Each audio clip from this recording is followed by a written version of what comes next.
Hi, my name is Delia McCarthy, and I'm a library assistant at Acton Public Library. Today, I'm going to show you how to borrow a movie from Hoopla. You're going to want to start by signing up for Hoopla, which will ask for your email, a password, and your library card. Once it has that, you're ready to begin.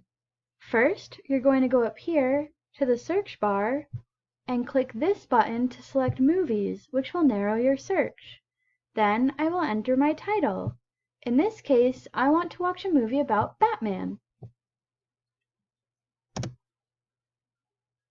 I will then select the right movie for me, and I will be shown the people who participated in the movie summary, and a general rating. Since this is a great movie for kids, I decide to borrow it.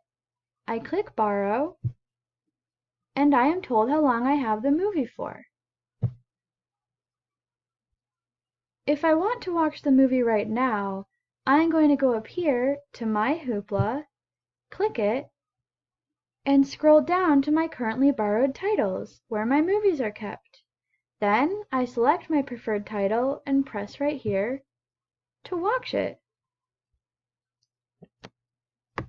See? Now you know how to watch this movie in Hoopla.